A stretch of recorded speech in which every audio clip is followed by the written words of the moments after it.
There were two men in a boat. One was a very learned pundit of great education. He looked down on those with ordinary people with no education, as he came from a well-to-do family. His temporary traveling companion in this boat was an uneducated commoner. The educated pundit said to the commoner, "Well, tell me, have you read Patanjali's?" "No," said the humble man, "I have never been to school. I don't know these things." "Well, tell me," said the pundit, "do you know the Bhagavad Gita?" "Oh, no, sir. I really can't read that well." The pundit just sniffed at this with disdain. Each great spiritual text that he mentioned, the common man did not really know what they were. As they were going down the river, the waters began to rise, and a terrible storm was threatening the boat. The commoner looked at the pundit and said, "Well, tell me, sir, do you know how to swim?" "No," said the pundit, "I never learned how to swim, but I read all these good books." "Well," said the commoner, "I do know how to swim," and the common man swam to safety. The lesson in this Hindu story is obvious. It is like the Arab who said, "I believe in Allah, but I always tie up my camel." It is with these words of wisdom that Hindu teachers teach, with parables, as did Jesus. This is one of the signs that shows that Jesus was indeed trained in the Himalayas and India to be a guru. Looking at the signs outlined by Yogananda of what a true guru is, these signs will be evident. As the signs are as follows. His eyes are still and unwinking whenever he wants them to be so. By the practice of yoga, his breath is quiet without holding it forcibly in his lungs. His mind is calm without effort. If a man has eyelids that blink continually and lungs that act like bellows all the time, and a mind always restless like a butterfly, and he keeps telling you he is in cosmic consciousness, laugh at him. Just as a man cannot pretend that he is sleeping while he continues to run, so one with restless eyes, breath, and mind cannot convince you, who knows better, that he is in cosmic consciousness. Just as sleep manifests in the body by certain physiological changes, so the muscles, eyes, and breath all usually become still during cosmic consciousness. Another thing that Yogananda noted about the guru-disciple relationship, he emphasized that spiritual progression was necessary to have a guru-disciple relationship, and that the true guru usually knows what the disciple is feeling and thinking. They're very telepathic, thus they can guide their disciple to higher levels.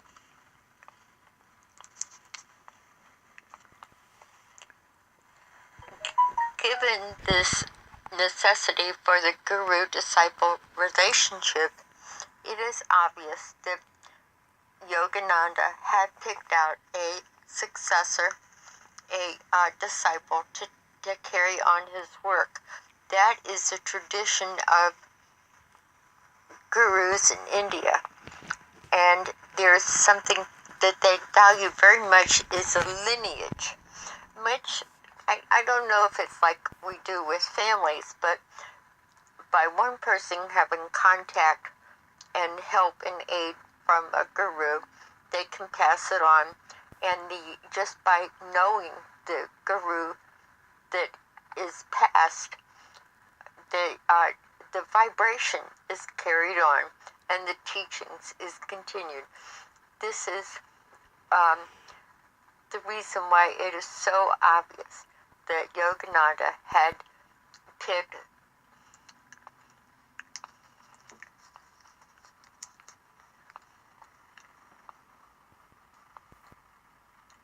SWAMI KRIYANANDA to carry on his great works.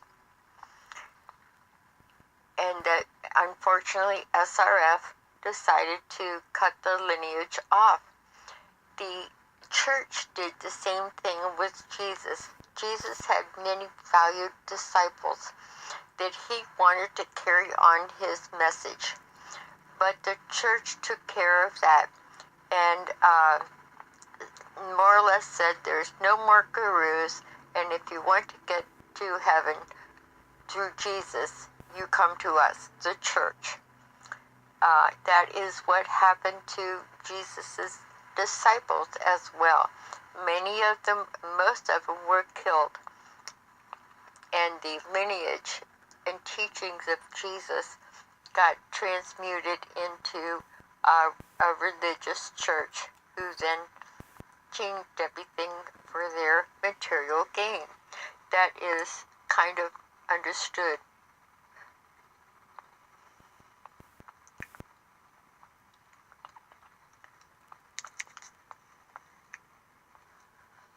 To continue,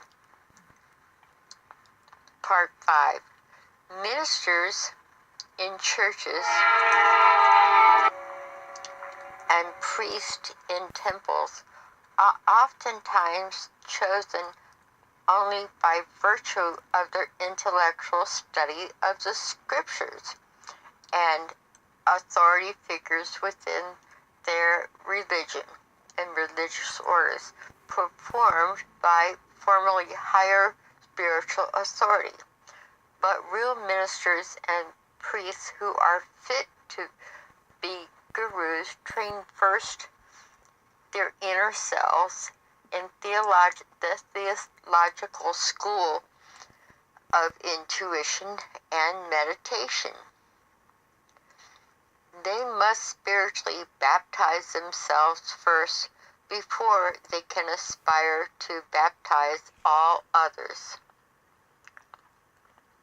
They teach the disciples not for mundane gains, but being impelled by God, they baptize them spiritually. It is admirable to lecture and teach good principles, but without becoming a real guru, one cannot redeem souls, nor should he be accepted by others as disciples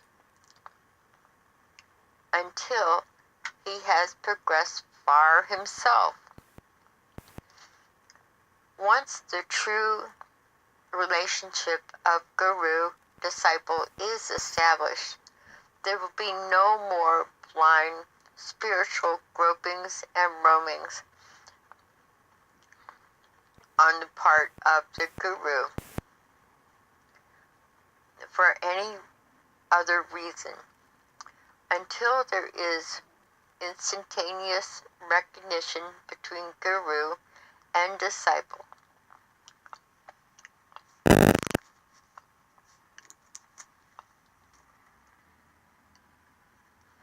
But sometimes it takes long to remember consciously that past close friendship, or to recognize the forgotten memory of past incarnations, so long ago buried beneath ash heaps of ignorance. It is said that one time a preacher of the ballyhoo type somehow managed to force himself into heaven. Surprised at not being profusely welcomed, he said, "Don't you know me, God? I introduced you and your son, Jesus, in the biggest auditoriums on earth." God and Jesus replied in unison, "You may have introduced us, but we did not know anything about it." The preacher, growing very angry, exclaimed, "Why, this is outrageous. I have sent souls to heaven by the carloads. It must be by this time getting packed tight with souls by me." Then God replied, "You managed to start them all right on their way, but none of them arrived."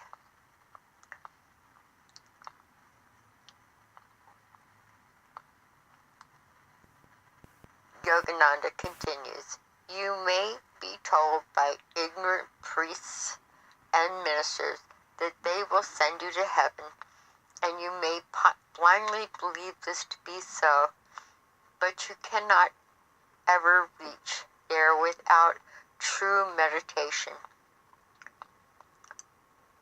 Also, that one cannot be a guru by self-choice. He must be ordained to serve and save others by a real guru, or else he must hear in reality the voice of God asking him to redeem others. Many become self-appointed gurus. After reading a few occult books and listening to the voice of their own misguided imagination or their falsely imaginative subconscious mind.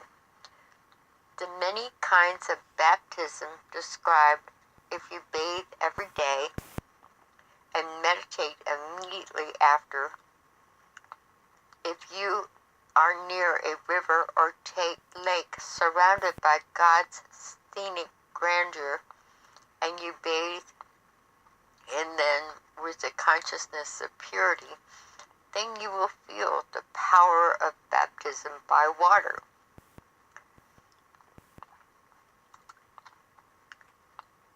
Water opens the pores of the skin, letting out the disturbing body poisons, calming and soothing the circulatory system. Water cools the nerve engines and sends reports of cool sensations throughout the vital centers, balancing evenly all the vital energies. All life came primarily from energy, then from nebulae, then from water. All seeds of life are irrevocably connected with water. Physical life cannot exist without it. Baptism by feeling if you love poetry and are much in the company of a great poet, he will baptize you with those clean, wholesome feelings and the appreciation of good in everything, which are aroused always by good poetry. Such baptism by feeling makes one imaginative and sympathetic. Baptism by moral consciousness or self-control, if you associate long with men of high morality and self-control, you will feel automatically an influence of moral consciousness and self-control in your life. Business baptism, if purposely you and attentively you associate with great creative business minds, you will be baptized or saturated by the consciousness of creative business ideas.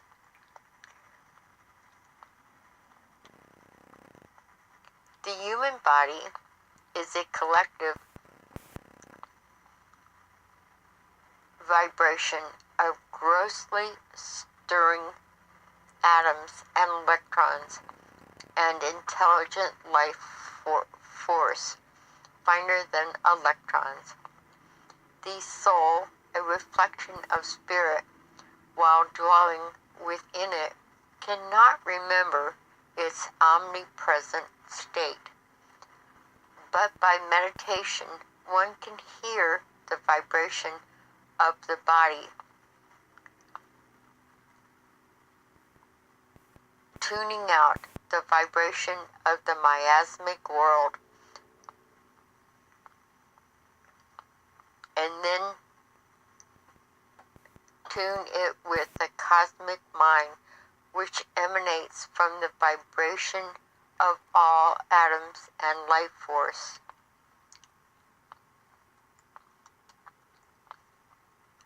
The Christian Bible says, God is the Word.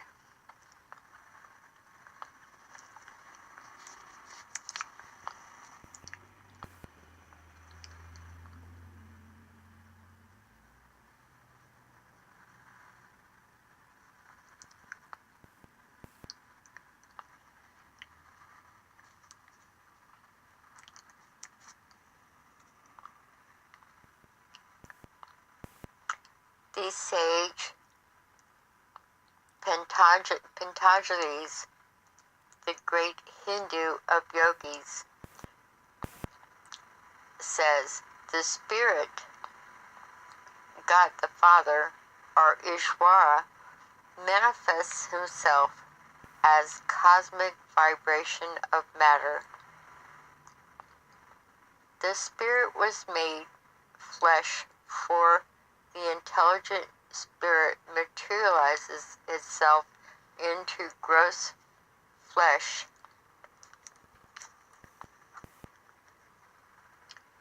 by changing its rate of vibration. Cosmic intelligence becomes cosmic intelligent motion or vibration, which changes into cosmic energy. This intelligent cosmic energy changes into electrons and atoms.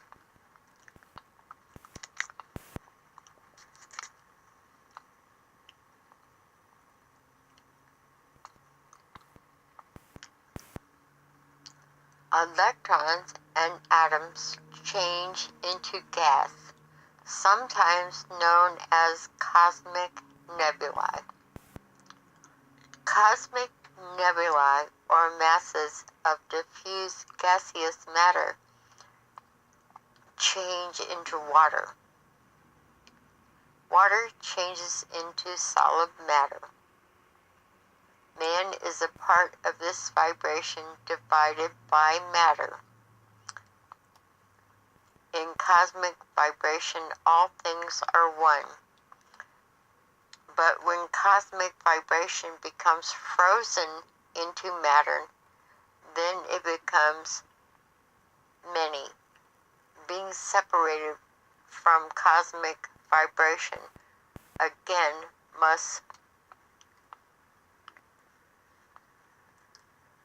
retrace the various stages of higher vibration in order to lift his consciousness from the vibration of breath, heart, and circulation into the vibrating sound emanating from conscious life force and all atoms. With eyes closed, one can feel his unconscious limited. He is unconscious. His unconscious is limited by feelings of the flesh, by sounds of the breath, heart, and circulation, by deep meditation, as taught in yoga. The yogi student can hear the voice of cosmic sound emanating from all atoms and sparks of cosmic energy.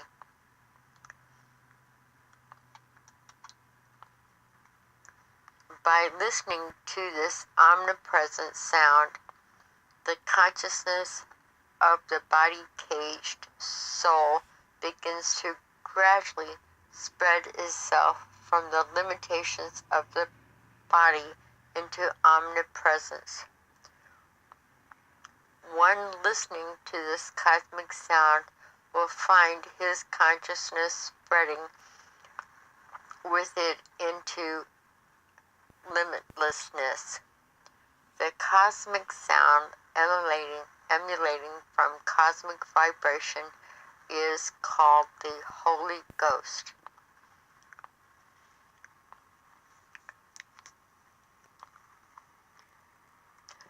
We will end this transcript here and keep in your heart and mind your meditations on what the Holy Ghost means to you. Perhaps it has been referenced in your religious organization while you're growing up, and it has come to mean many things with Western civilizations and Christian churches. It is a fascinating subject. If you are a spiritualist, you will recognize that it is the Holy Ghost that embodies this particular religion. So we'll end here. I would like for you to subscribe. Look in the lower right-hand corner. You will see a little cat. And the cat is sitting next to a Buddha. And the cat says, "That was Zen, Z-E-N, and this is Meow." If you click that, I will be able to notify you when the next transcript is released. There is much to contemplate here that will help shed light on who Jesus was, what the structure of the guru-disciple meant, and what Jesus' message was in the truest form. So indeed, Jesus was a guru, studying and learning about how a guru acts and manifests will help you understand Jesus' origins and hopefully round out your concept of a holy master like Jesus and Yogananda and SWAMI KRIYANANda. I bid you adieu until the next time. This is Sahara with so much love. Namaste.